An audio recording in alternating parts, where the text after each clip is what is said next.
नमस्कार। हिंदी लोक चैनल पर आपका स्वागत है। आज मैं कक्षा 7वीं के विद्यार्थियों के लिए वीडियो लेकर आई हूँ।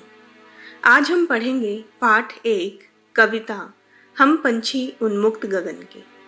इसके कवि हैं शिव मंगल सिंह सुमन। इस कविता में कवि ने पंछी के माध्यम से गुलामी या परतंत्रता के दुख को दिखाया है। कोई भी जीव, चाहे वह पक्षी हो, पशु हो या फिर मनुष्य, कोई भी बंधन में, गुलामी में नहीं जीना चाहता। तो आइए शुरू करते हैं आज की कविता हम पंछी उन्मुक्त गगन के। हम पंछी उन्मुक्त गगन के, पिंजर बदना गा पाएंगे, कनक तीलियों से टकराकर पुलकित पंख टूट जाएंगे। तो पहले शब्दार्थ देख लेते हैं। उन्मुक्त यानी आजाद, स्वतंत्र। पिंजरबद्ध, पिंजरे में बंद। कनक यानी सोना। पुलकित, नाजुक, कोमल। टूट जाना यानी घायल हो जाना। पहले पद्यांश में पंछी अपने मन की व्यथा या दुख मनुष्य के सामने व्यक्त कर रहे हैं, क्योंकि इंसान ने पक्षियों को पिंजरे में कैद कर लिया है। पक्षी कहते हैं कि हे मनुष्य, हम पंछी उन्मुक्त गगन के, पिंजर बदना गा पाएंगे, इसलिए हमें आकाश में आज़ादी से उड़ने दो।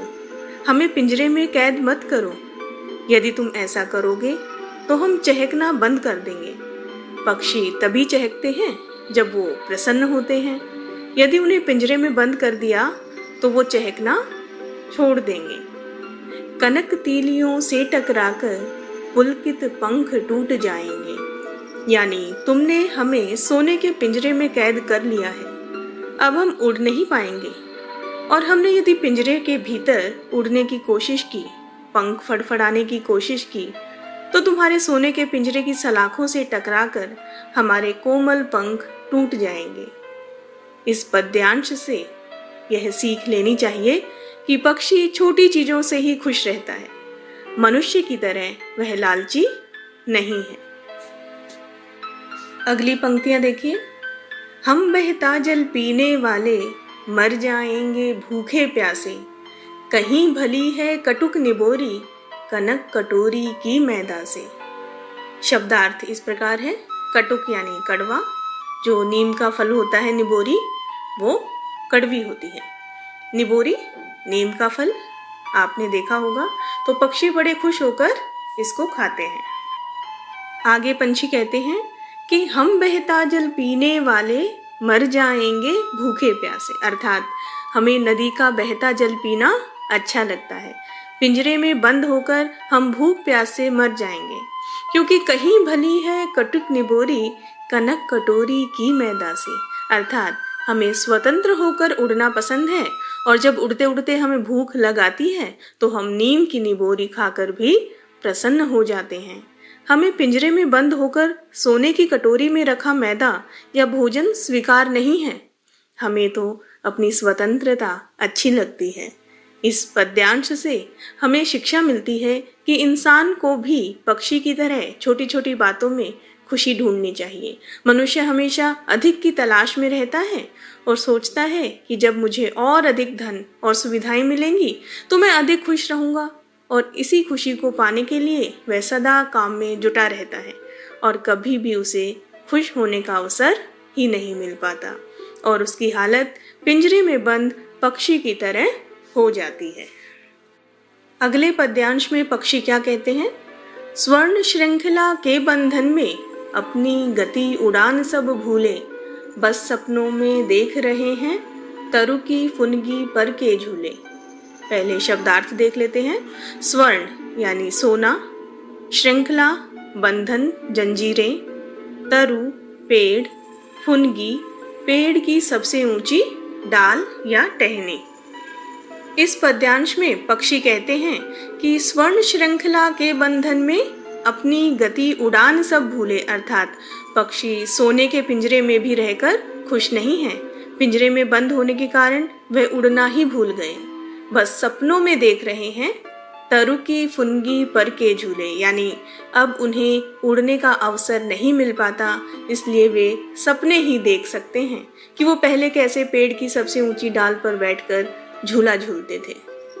इस पद्यांश से हमें सीख मिलती है कि हमें कभी धन वैभव के लालच में आकर अपनी और दूसरों की स्वतंत्रता को नष्ट नहीं करना चाहिए। जैसे इंसान पक्षी को बंदी बना लेता है, वैसे ही लालच भी इंसान को बंदी बना लेता है और फिर इंसान भी अपने बचपन के खुशहाल दिनों को याद कर सिर्फ दुखी ही हो सकता है, पर उस बंधन से आजाद नहीं हो पाता। अगला पद्यांश इस प्रकार है।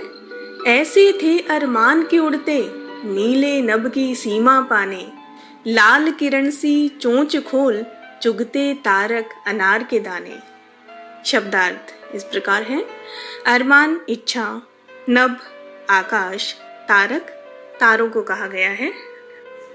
पक्षी कहते हैं कि ऐसे थे अरमान की उड़ते, नीले नभ की सीमा पाने, यानी पक्षी पिंजरे में बंद होकर अपनी इच्छा पूरी नहीं कर पा रहे। उनकी इच्छा थी कि वे आकाश में इतना उड़ते कि उड़ते उड़ते इस नीले आकाश की सीमा को ही छू लेते। लाल किरण सी चोंच खोलकर चुगते तारक अनार के दाने, अर्थात वो आकाश में इतना ऊंचा उड़ते कि अपनी चोंच से अनार जैसे दिखने वाले तारों को चुग लेते। पक्षी स्वतंत्र होकर, उन्मुक्त होकर आकाश में विचरण करना चाहते हैं, यानी घूमना चाहते हैं।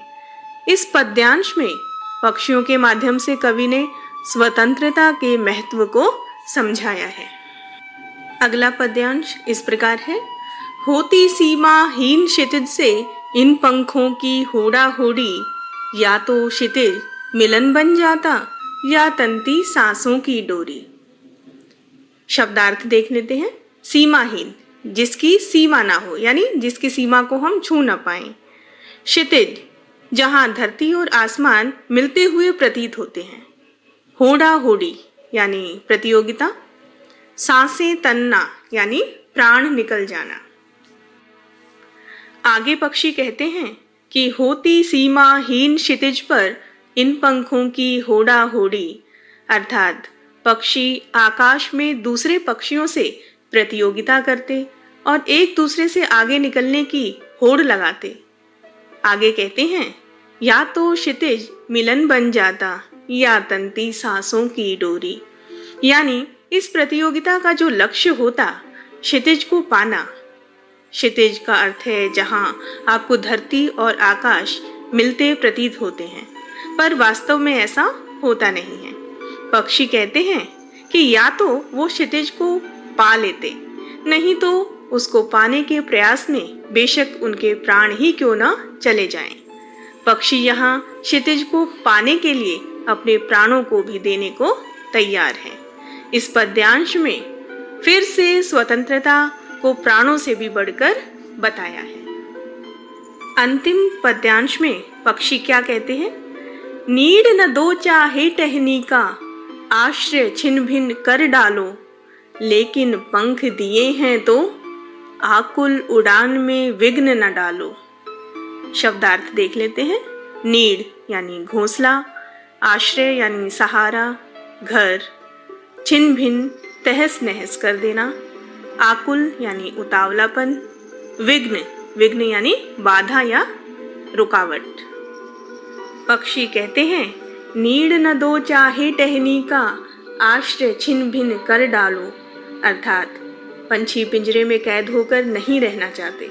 वो कहते हैं कि चाहे तुम हमें पेड़ पर घोंसला भी मत बनाने दो, और अगर हमने घोंसला बना लिया है तो उसे बेशक तोड़ डालो, लेकिन पंख दिए हैं तो आकुल उड़ान में विघ्न न डालो।